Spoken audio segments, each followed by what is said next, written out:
dado para que não reine sobre Israel. Enche o teu vaso de azeite, devendo enviar-te a Jezreel. Irmãos, eu entendo que na nossa vida, uma das coisas mais importantes em nossa vida é algo chamado promessa. Irmãos, quando você possui a promessa de Deus, não tem nada neste mundo que possa te deter. Quando você tem uma promessa dada por Deus, nada neste mundo tem o potencial de te parar. Pode até te segurar por um tempo, pode até impedir de algumas coisas acontecer na sua vida, mas não pode parar o projeto que Deus determinou.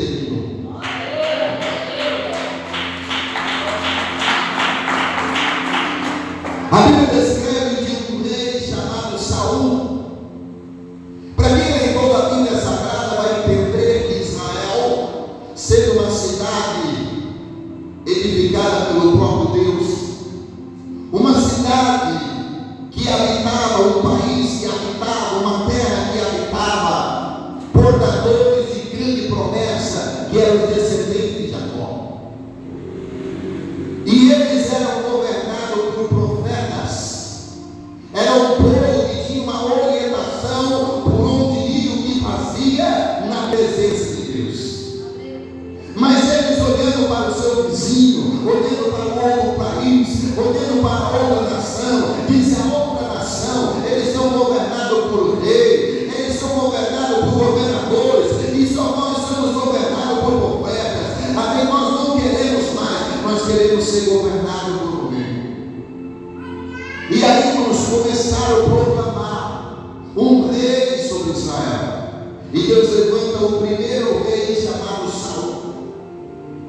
Mas não era um rei escolhido, era um rei providenciado. O que é isso, missionário? É como se você pede, mas Deus não escolheu ele, mas permitiu ele estar sob o comando de Israel.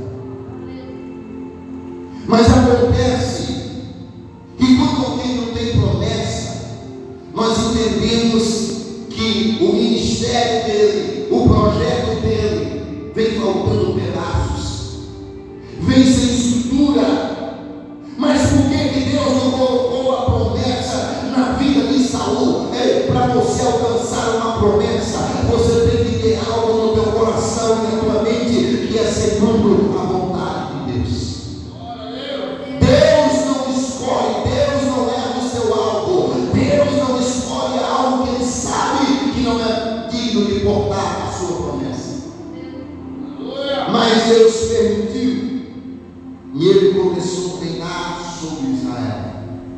Mas acontece que o seu reinado começou a desmoronar, porque o seu coração e a sua mente começou a se desviar dos propósitos de Deus. Começou a procurar, irmãos, outros deuses, começou a procurar feiticeiros, começou a consultar coisas que não deviam, e por isso Deus o rejeitou. Quem pode entender, diga glória a Deus.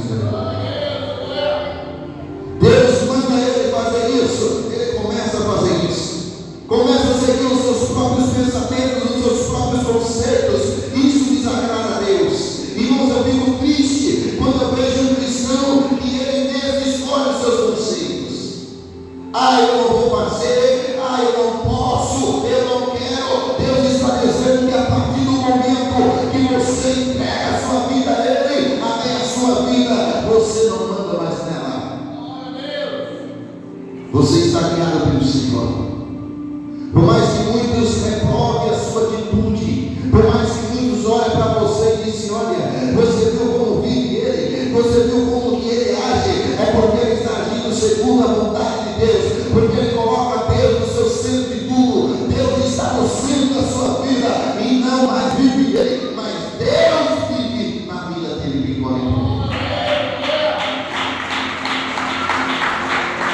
E agora Deus o rejeita. A maior tristeza que o ser humano, irmãos, é é quando Deus o rejeita. É quando Deus fala assim: olha, eu não quero mais no meu comando, eu não quero mais no meu altar, eu não quero mais na minha cadeira, eu não quero mais governando o meu povo. Deus o rejeitou. E aí tem gente sentindo pena, tem gente sentindo dó, tem gente dizendo assim: ei, coitado de Saul, e não sabe o que acontece. O profeta, ele é tocado por Deus, amém? O profeta Samuel, amém? Ele é tocado por Deus para fazer, amém, um ato emergencial. Desce até a casa de Jessé, porque lá eu proverei para ser rei sobre Israel. Já imaginou isso? Já imaginou Deus lá no céu falar para o homem de Deus, falar para o anjo: vai até o endereço dele, imagina qual é o seu nome, fala aí na sua mente o seu nome. Imagine Deus dizendo o seu nome e dizendo: vai até a casa dele, porque lá eu tenho provido um rei. Ah, missionário, mas eu não tenho o menor desejo de ser um rei, eu não tenho o menor desejo de sentar numa cadeira de um reinado, eu não tenho. Amém? Não importa, Deus quer te fazer reinar naquilo que você sonha, naquilo que você projeta, naquilo que é a vocação diante dele. Aleluia.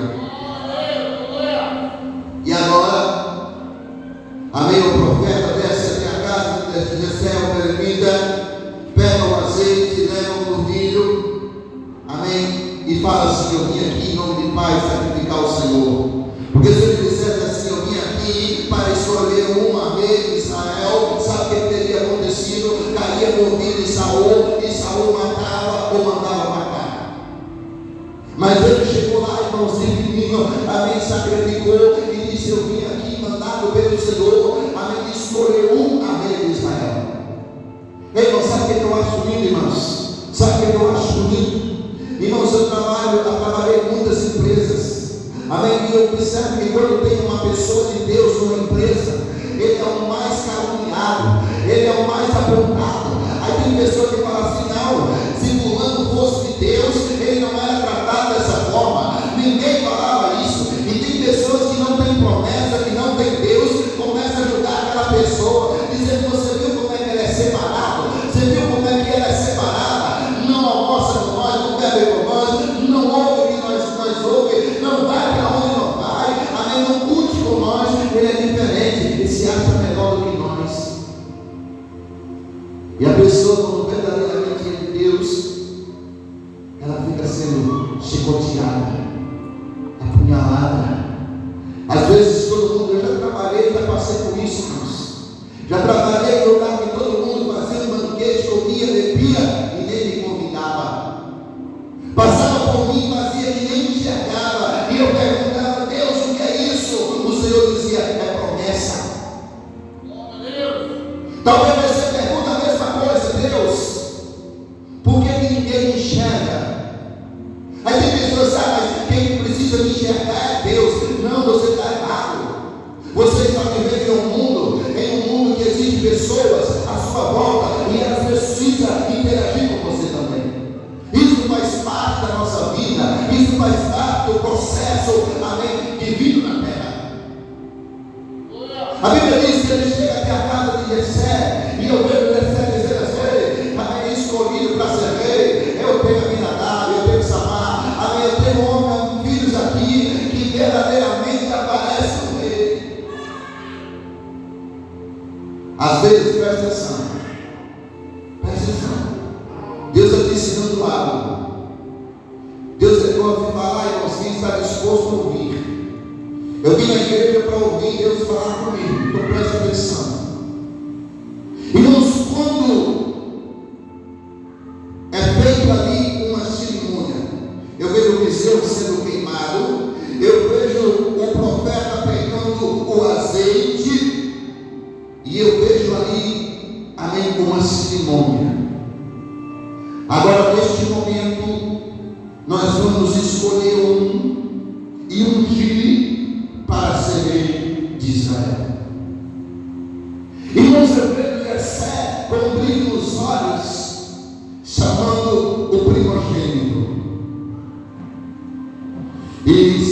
Senhor pega o azeite e faz a coisa mais triste que um ser humano pode ter. Não é isso.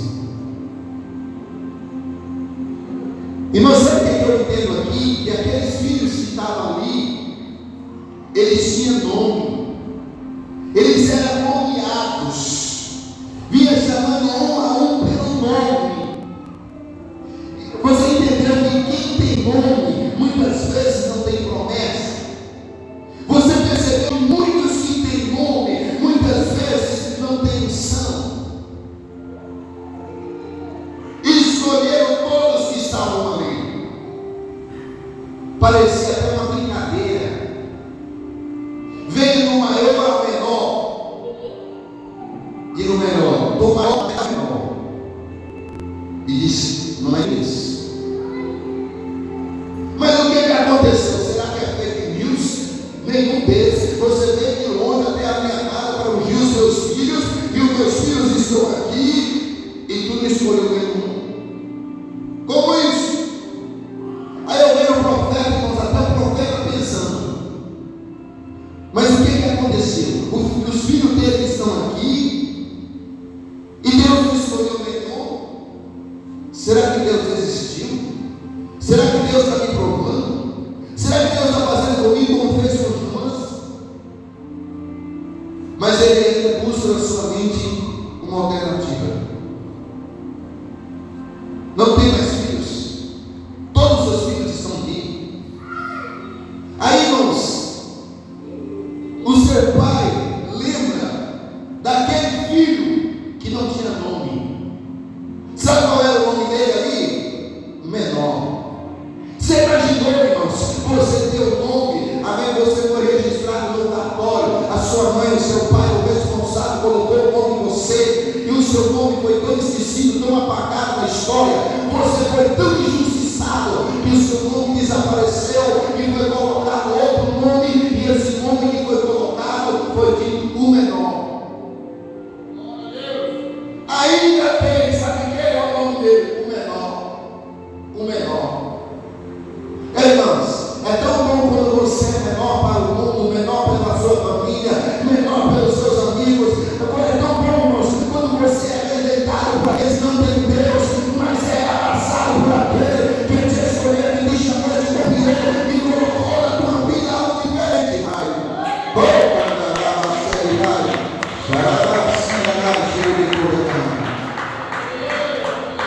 Que eu acho lindo, irmãos, e maravilhoso. Profeta, ele fica enfurecido, mas a fúria santa, tá? Manda chamar. É como se ele dissesse: Deus fala, mas que injustiça é essa? Eu pedi aqui os seus filhos, você traz só essa aí e deixa aquele para trás. Não come ninguém, não senta ninguém à mesa enquanto o menor não chegar. Sabe o que eu entendo? Pessoas de Deus não aceitam justiça. Quando você vê uma pessoa que diz que é de Deus desprezando o outro, se você é de Deus, o seu sangue ferve. Você olha assim para aquela situação e diz: olha, fulano não é de Deus. Aquela atitude lá é atitude covarde. Chama ele, manda chamar. Ninguém come, ninguém toca, ninguém sai do lugar enquanto ele não chegar. Imagine uma cerimônia cortada, parada na metade. Imagina um culto, irmão. Nós estamos aqui no culto e de repente eu falo assim: ei, para o culto agora, ninguém sai, ninguém entra, ninguém vai embora, enquanto o menor não chegar. Irmão, se tem uma justiça maravilhosa, é a justiça de Deus. Se tem uma justiça justa, irmãos, que dá valor à nossa vida, é a justiça de Deus. A razão de eu e de você não ser consumido é porque existe a justiça de Deus. Por isso que você está vivo. Por isso que você está de pé. Irmãos, você imagina alguém lá no campo que já se comportava como rei. Você lembra que eu falei que Deus escolhe? Amém? Quando você tem o seu pensamento segundo o coração de Deus, quando você pensa o pensamento de Deus, quando você sonha o sonho de Deus, quando você busca para a sua vida o que Deus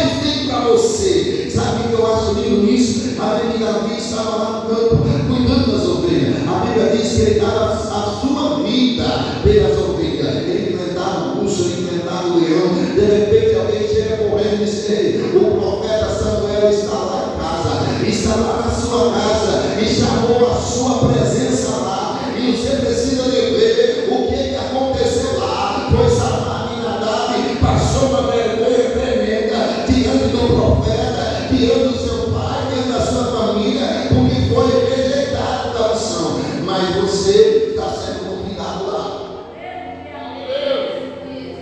porque quem tem Deus no coração fica sente. Quando ele vê alguém acusando, apontando ele vai dar glória a Deus no fundo do coração, dizendo assim: Deus tem algo tremendo para a minha vida. Eu estou aqui no campo, ninguém vê o meu valor, ninguém vê a minha qualidade, ninguém observa como que eu passei por ele, mas chegou acima das nuvens e ele está olhando os meus detalhes.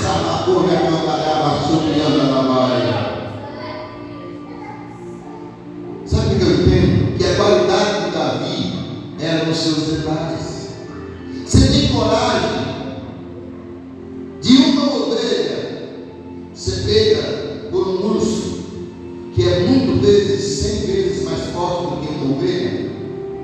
Você ir lá, salvar a ovelha, enfrentar o urso? Você tem coragem? Você tem coragem de enfrentar o rei da selva, que é o leão, para salvar uma ovelha? Você vai dizer assim, quem sabe você pensa assim: não, é um bicho muito forte para me arriscar minha vida, e outra, ele está alimentando daquela ovelha, ele não vai querer se alimentar de mim. Mas Davi não queria saber, sabe o que ele pensava? Eu estou aqui para governar essas ovelhas, eu estou aqui para pastorear, eu estou aqui para cuidar, então não importa quem vai atingir a ovelha, eu estou aqui para proteger, então eu protejo. Você entendeu que o propósito ele está ligado na sua responsabilidade? Já viu aquela pessoa que fala assim: eu só vou passar o dinheiro se for bastante, se for pouquinho eu nem vou anotar. Deus está dizendo para você o seguinte: não importa. O que importa é o propósito, o valor que importa. Lembra daquela oferta da viúva? Muitos jogou muito dinheiro dentro da arca do tesouro, e aquela mulher jogou 2 moedinhas de 5 réis, e foi a maior oferta. Deus ele está olhando para você nos detalhes, ele está olhando para você perguntando o que você coloca como prioridade, e a sua prioridade é detalhada.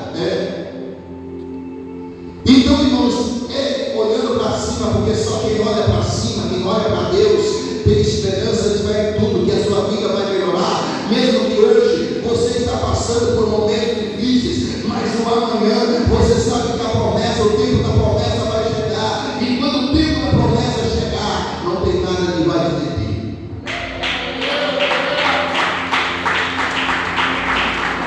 Irmãos, ele chega, ele sai, ele deixa as ovelhas e vai atender o pedido do profeta.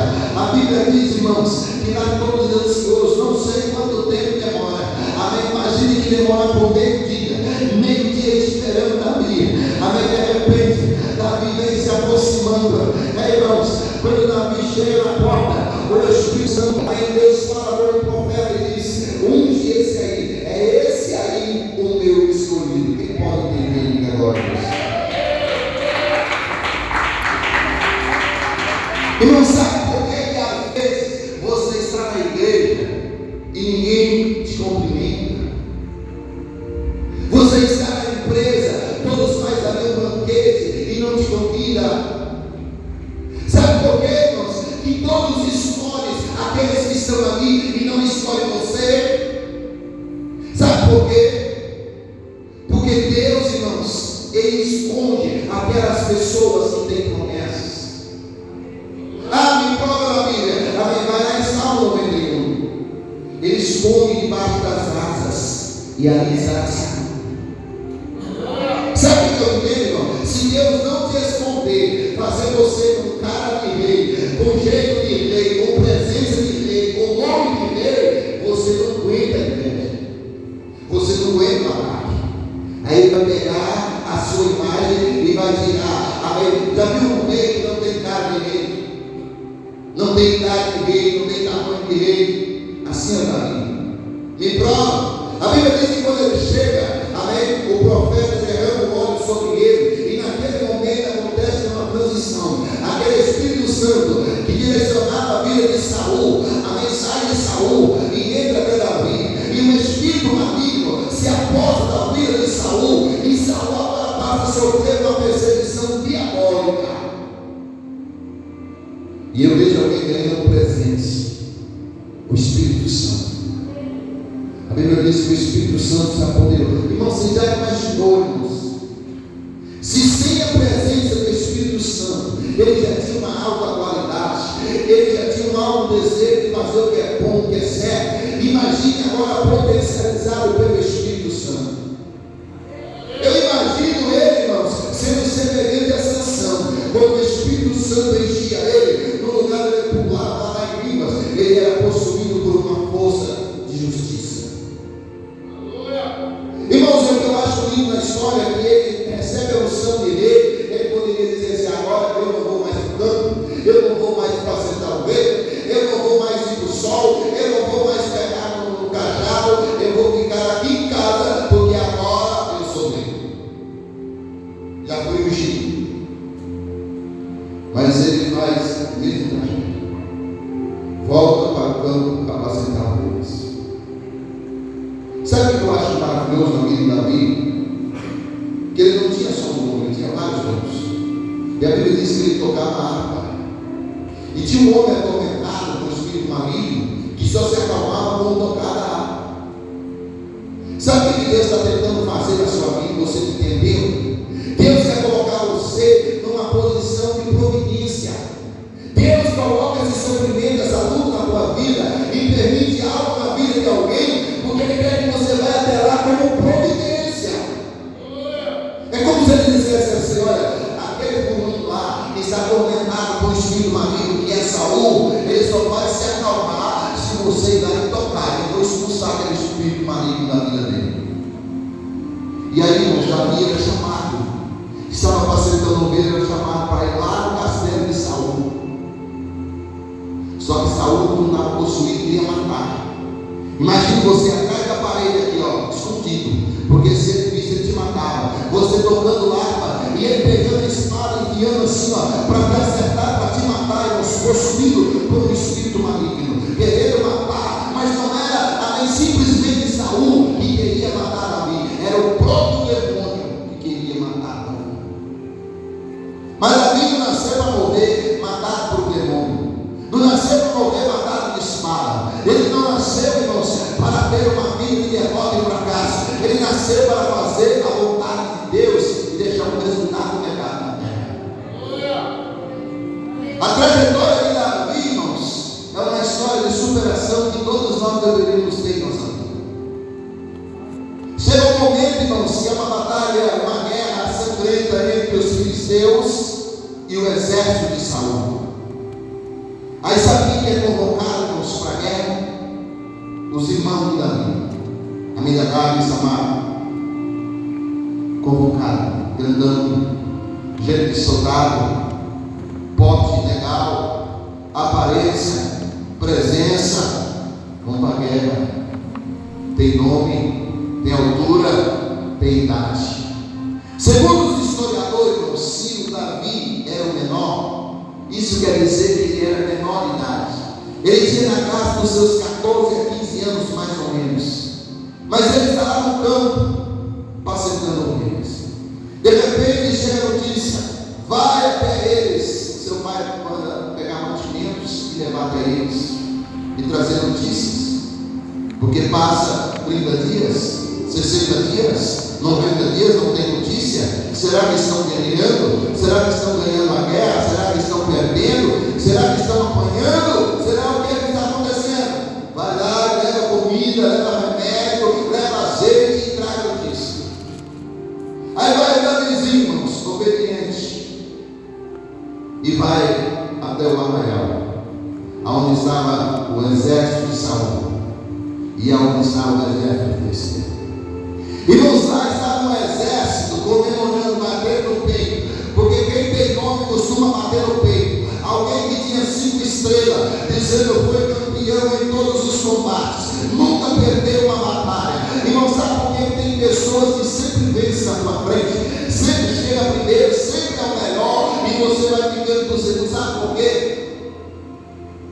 Porque na hora de Deus se exaltar, Deus vai colocar na tua frente não alguém da tua altura, não alguém com a tua mesma força, não alguém com o teu mesmo currículo, mas vai pegar alguém com um currículo histórico e admirável para que você possa derrotar, para que toda aquela história sobre aquele grandão seja despejada sobre você. Eu entendo que Davi, amém, eu entendo que Golias, que era um soldado que estava desafiando o exército de Israel, porque eles fizeram um tratado dizendo assim: olha, se vocês tiverem um soldado no meio de vocês, como se dissesse assim, vocês não é povo de Deus, vocês não é povo de Deus, vocês não dizem que tem promessa. Se vocês tiverem um soldado no meio de vocês para lutar com nós, ninguém vai derramar sangue, ninguém vai se matar, só os dois vai lutar, e aquele que vencer vai ser o exército que vence. Combinado? Combinado. E aí, irmãos, aquele filisteu, que era um soldado enorme, que nunca tinha tido sequer uma batalha, um homem forte que estimulava a força, um homem gigante que até de ver dava medo, ele estava desafiando o exército de Saul. Ele estava desafiando quem pode ter nem bater palma não. E a pior coisa é alguém desafiar alguém de Deus. Seja nação, seja povo, seja igreja, seja homem, seja mulher, seja criança, seja quem for. Se desafiou, irmão, se conhecer, se tem promessa, se tem Deus, se tem unção, e não sabe qual é a diferença do gigante vitorioso, amém, para um homem de Deus, é a unção, é o chamado, é a promessa. E não sabe que eu consigo entender que Deus fez Golias ser grande, ser valente, ser campeão, simplesmente para mostrar que tamanho valentia, e isso não adianta nada diante de uma promessa. Alguém que tinha nome, alguém que tinha respeito. Irmãos, quando Golias saía no arraial, ele entrava no ringue, os soldados de Israel se escondiam. Amém? Os irmãos de Davi diziam: o que é isso? Amém? Se esconde, porque se você ficar na beirada, ele vai pensar que você está insultando, ele vai te puxar para a perna e vai te matar. Olha o medo. Abaixa um pouquinho o fundo musical. Olha o medo.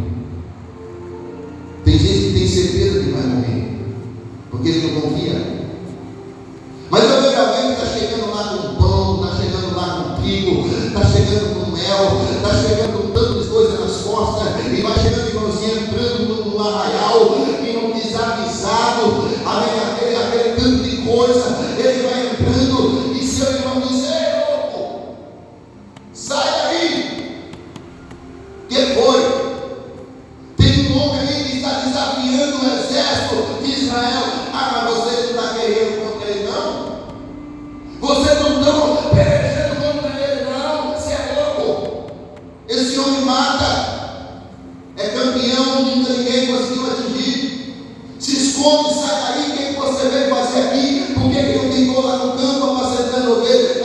Alguém que viu a unção, alguém que viu a promessa, não reconheceu. Sabe o que eu quero dizer? Tem alguém perto de você, junto com você, que não acredita na promessa que Deus te fez.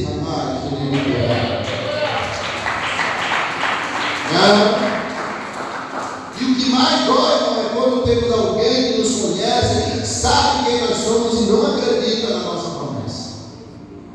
Mas Davi não estava preocupado com tudo, não. Davi queria lutar. Aí ele diz assim: como é que faz para lutar com esse homem?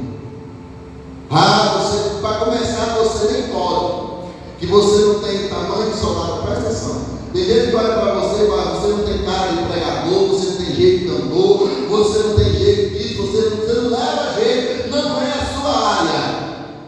Você não tem tamanho, você não é soldado, você não serviu o exército, você é menor, você é o último. Esquece. Mas o que faz? Como é que faz para lutar comigo? Como é que faz? Me explica aí. Aí alguém disse: você tem que conversar com Saul. Ele disse: eu vou lá, não sei daqui Vou lá. Aí tem gente que começa a coçar a cabeça. Até agora ninguém morreu, mas daqui a pouco vai ter um morto aí. Até agora ninguém teve coragem, mas agora apareceu um aí que é louco. Esse aí vai morrer. E o homem, irmãos, os gigantes estavam coçando. Não tem homem não. Cadê o exército de promessa? Cadê o povo de Deus? Cadê os soldados valentes que é vocês? Cadê? Vem aí lutar comigo. Não tem homem não. Ei, irmãos. E Davi está lá. Chega diante de Saul. Aí Saul vai olhar para ele e leva abaixo. Ele diz: Saul, não se preocupe, não fica preocupado. Deixa comigo aquele gigante lá. Deixa comigo. Autoriza aí que eu possa lutar com ele e acabou. Eu resolvo com ele. Eu faço o seguinte, e vou pegar a cabeça dele. Vou trazer aqui como troféu. Fica tranquilo. Porque o que ele está fazendo é uma blasfêmia contra Deus. Ele está desafiando o exército de Deus. Ei, irmãos, Saul pode fazer, rapaz. Queria tanto que você fosse, mas você não pode. Você é menor. Aquele homem, se alguém falar o currículo dele, amém, você não conhece a história dele, é por isso que você quer lutar. Amém. Aí eu vejo Davi falando assim: você que não conhece a minha. Mas tem hora, irmãos, que você precisa de uma referência. Não é porque você não é, você pode ter erros na sua vida, pode ter acontecido coisas erradas na sua vida, mas a sua qualidade, a sua obediência, o seu arrependimento cobre tudo do teu passado e te faz uma pessoa de qualidade. A sua qualidade vai ser maior do que os seus defeitos. E ele começa a dizer assim: olha, currículo, a história que eu posso contar para você, o que eu já fiz, é o seguinte: eu sou pastor de ovelhas, e quando vinha, não é quando veio no urso, quando vinha, isso quer dizer que a possibilidade de vir várias vezes. Quando vinha um urso, eu enfrentava o urso, matava o urso e salvava a ovelha. E quando vinha um leão apanhar uma ovelha, eu enfrentava o leão, matava o leão e salvava a ovelha. Aí você começa a confiar naquelas palavras, e diz assim: vem aqui, chegou lá com o xerifado de armas, de armadura, e procurou uma armadura menor para caber nele, para enfrentar eles, porque ele tinha autorizado, colocou o anel ali, ó, autorizou. Eu autorizo, vamos lá. Mas chega lá, irmãos, menor, 15 anos, 16 anos, não sei, não cabia, irmãos, não servia dele. Ele coloca tudo, irmãos, colocou até para ver como é que ficava, mas não conseguia nem andar, não conseguia enxergar. Aí me mata mesmo. Deixa o seguinte: deixa eu casar com o que eu tenho, meu alforje e a minha funda. Passou no riacho, pegou algumas pedras, colocou ali no seu alforje e foi para o ringue. Irmãos, quando ele chega no ringue, eu vejo os amados irmãos dele coçando a cabeça, dizendo: meu Deus, olha o que aconteceu. Ele voltou, está lá dentro do ringue. Nós vamos ver o defunto agora. Quer ver? Sabe o que eu acho lindo na história, irmãos? Que é a única luta que eu conheço que um dos participantes não tinha nenhum torcedor ao seu favor. É a luta que eu vejo que de um lado o povo vibrava, o povo comemorava, e do outro lado o povo lamentava. Mas ele entra no ringue, quando ele entra no ringue, irmãos, eu vejo pessoas rindo, pessoas comemorando, dizendo: ali, ó, até que enfim apareceu uma criança para lutar com ele. Irmãos, quando Golias fica sabendo, ele vai até o ringue fazendo a sua demonstração e começa a murmurar: ei, vocês não tinham nenhum homem para lutar comigo, agora continua não tendo para vocês mandar uma criança? Porventura eu sou animal, ele vem com pedra, com pedaço de pau, com lança, porventura eu sou animal? E aí, irmãos, a pior derrota do Golias foi ele não conhecer o currículo de Davi, não saber que Davi era segundo o coração de Deus, e que a unção que estava sobre Davi nada podia deter. Você sabe por que Davi lutou contra aquele gigante, irmãos? Uma porque ele tinha o Espírito Santo, e outra porque ele tinha a unção e a promessa. E como ele tinha a unção e a promessa, ele diz assim: eu sou o candidato favorito, porque eu sou protegido por Deus. E o que esse homem está fazendo, ele está desafiando o exército de Deus. E naquele momento, irmãos, ele até avisa. Sabe o que eu acho lindo na mensagem? Amém? Que Davi, ele fala o que ele vai fazer. Você tem coragem de falar o que você vai determinar amanhã? O que você vai fazer? Amém? Nas entrelinhas, o que você vai fazer na sua atitude? Você tem essa fé? A Bíblia diz que ele olha e diz para Golias: amém? Você veio, amém, com lança, com escudo, você veio com espada, e eu vou a ti como o Deus de Israel, amém? E eu vou cortar a tua cabeça. Aí alguém fica rindo: cortar como? Amém? Não tem nenhuma espada. Eu vou cortar a sua cabeça e vou mostrar para o seu exército que em Israel há um Deus poderoso. Você tem coragem, irmãos, de mostrar a Deus através da sua fé? Irmãos, eu me lembro que uma vez eu orei por uma irmã que ela estava emagrecendo, estava morrendo.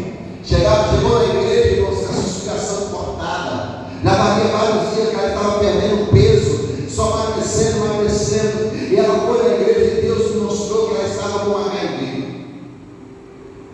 E eu falei: eu vou orar por você e Jesus vai te curar. Aí, irmãos, eu orei. E ela nem ficou no culto, saiu chorando. Porque ela falou assim: eu fiz todos os exames que existem e tem para fazer exames, eu fiz. Eu falei: mas teve um que você não fez? Ela falou: não teve. Todos eu fiz. Eu falei: mas teve um que você não fez. Ela disse: qual? O de HIV. Aí eu olhei para ela, irmãos, ela caiu de joelho, ficou chorando, levantou e foi embora.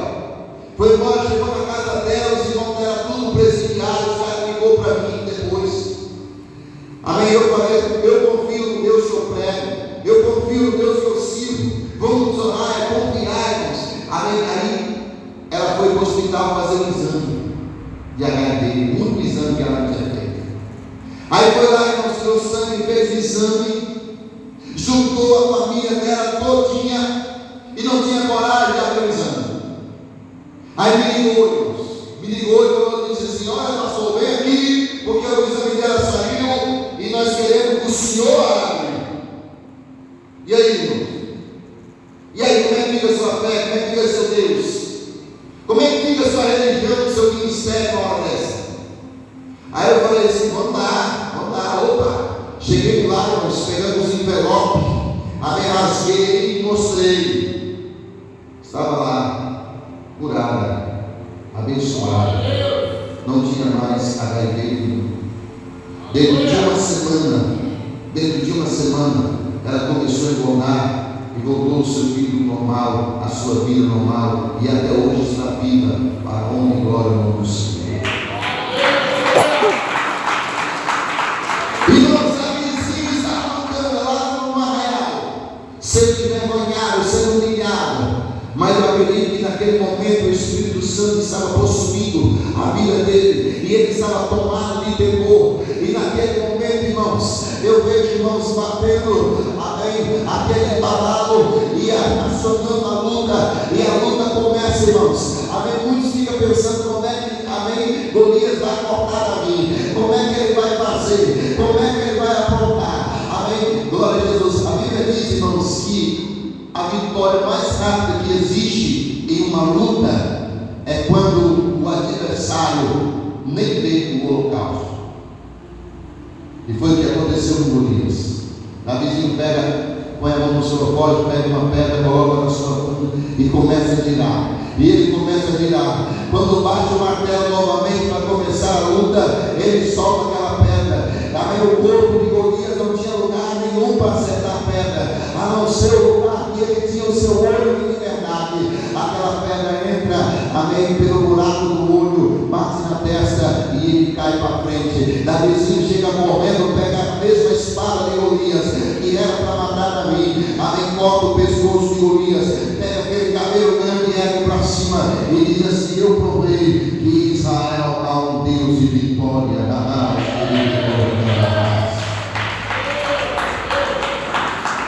E aí, irmãos?